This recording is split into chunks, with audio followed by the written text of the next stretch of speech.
Sampai kau cuma hujan.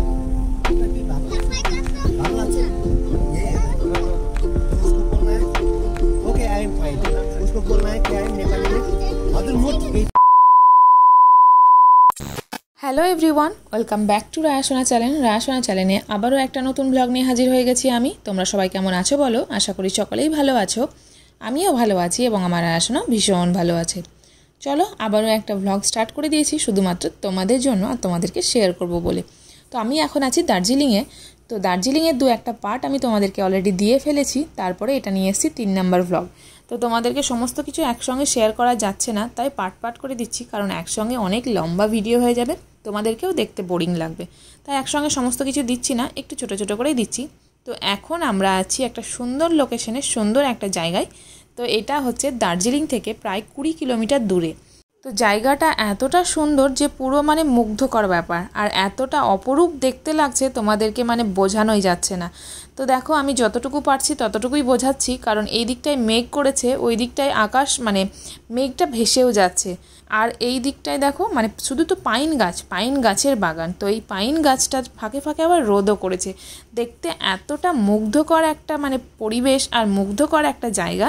তো খুবই ভালো লাগলো, আমার পার্সোনালি ভীষণ পছন্দের। এমনিতেই পাইন ফরেস্টগুলোই দেখতে অপূর্ব লাগে দূর থেকে বিশেষ করে। তো আমরা তো এখন ভেতরের দিকটায় আছি, আর কোথাও ছায়া, কোথাও ঠান্ডা, কোথাও রোদ, অনেকগুলোই ফিলিংস কিন্তু এখান থেকে আমরা পাচ্ছি, অনেকগুলোই কিন্তু আমরা উপভোগ করে নিলাম। আর এখান থেকে প্রায় 1.5 কিলোমিটার উপরে যেতে হবে, পুরো পায়ে হেঁটে পাহাড়ে চড়ে যেতে হবে।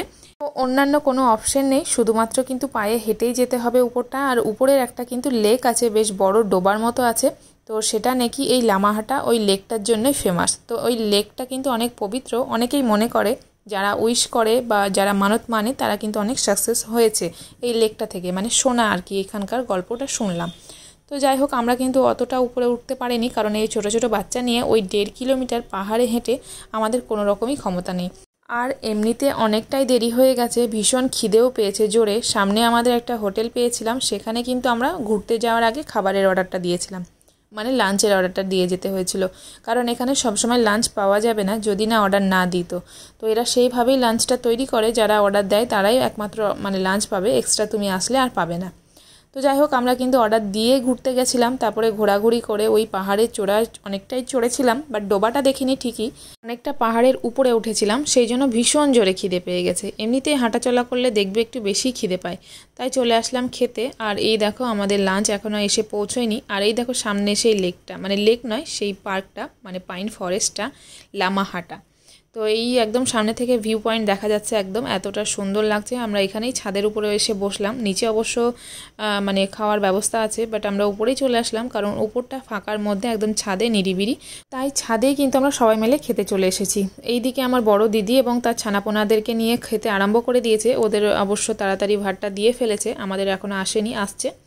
তো আমরা সেরকমভাবে কিছু অর্ডার করিনি, জাস্ট একটা ডাল আর ডিম অমলেট আর ওদের সঙ্গে আলু ভাজা আর একটা ওই পাঁপড়গুলো দিয়েছিল ছোট ছোট। তো এইদিকে আমার রায়াসোনা তার খালামুনির কাছে এসে দেখছে যে তাদেরকে কি খাবার দিয়েছে না দিয়েছে, পরেই কিন্তু আমাদের খাবারটাও চলে এসছে আমাদের টেবিলে। এবার আমরা খেয়ে নেব। তো এদের মনে হচ্ছে হালকা হয়তো তরকারিতে লবণটা কম বা যাই হোক কোনো রকম টেস্ট নেই, কিন্তু খাবার দেখে মনে হচ্ছে যে একদম হালকা খাবার, কোনো একটা রুগীর খাবার এরকমই মনে হচ্ছে।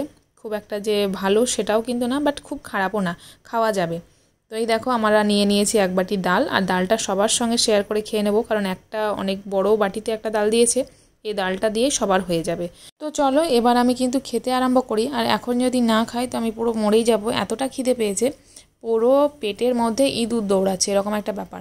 তো এই দেখো সবজি তো কিছুই নেই, আলু ভাজা আর আলুর তরকারি আর ডিম অমলেট, এই দিয়েই খেয়ে নিই, কী আর করবো বলো, খিদে লাগলে যা পাই তাই খেয়ে নিতে হয়।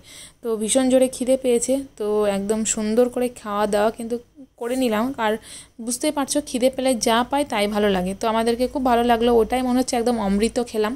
এই অমৃত খেয়েই কিন্তু আমি শক্তি পেলাম, মনে সাহস পেলাম, শরীরে বল পেলাম, সমস্ত কিছুই কিন্তু পেয়ে গেছি। এবার শুরু করতে হবে হাঁটা, বুঝতেই পারছো পাহাড়ি এলাকা, হাঁটা ছাড়া কোনো কাজই নেই। তো যাই হোক এই অমৃতটুকু খেয়েই কিন্তু আমি মানে বল পেয়েছি, আবার হাঁটার শক্তি পেয়েছি। তো চলো এখন দেখা যাক, আর নিচে গিয়ে বিল করতে হবে, বিল দিয়েই কিন্তু আমাদের যেখানে গাড়ি আছে, পার্কিংয়ে গাড়ি রাখা আছে, সেখানে অবধি হেঁটে যেতে হবে। তো চলো এবার আমরা গিয়ে খাবারের বিলটা দিই এখন, কারণ এখানের খাবারের বিলটা কত হবে ধরাছোঁয়ার বাইরে। তো দেখি এখন কতই হয়। তো এখানটাতে একটু বেশি কস্টলি সমস্ত কিছুই, খাবার দাবার বলো, মানে রুম ভাড়া বলো বা এমনি থাকা খাওয়া যাই কিছু হোক না কেন, সমস্ত কিছু কিন্তু একটু কস্টলি মনে হচ্ছে আমার, বিশেষ করে গ্যাংটকের থেকে, মানে দার্জিলিংটা। তো দার্জিলিংয়ে খাবার দাবার তো সেরকম খুব একটা ভালো নেই, অবশ্য বাঙালি এখানে বেশি আসে, কিন্তু সেরকম বাঙালি খাবার একদমই মানে পাওয়া যাচ্ছে না বা ভালো হচ্ছে না। তার থেকে কিন্তু গ্যাংটকের খাবার দাবার অনেক ভালো, অনেক, এবং তার শহরটাও কিন্তু অনেক পরিষ্কার পরিচ্ছন্ন। আমার মনে হলো দার্জিলিংটা একটু নোংরা।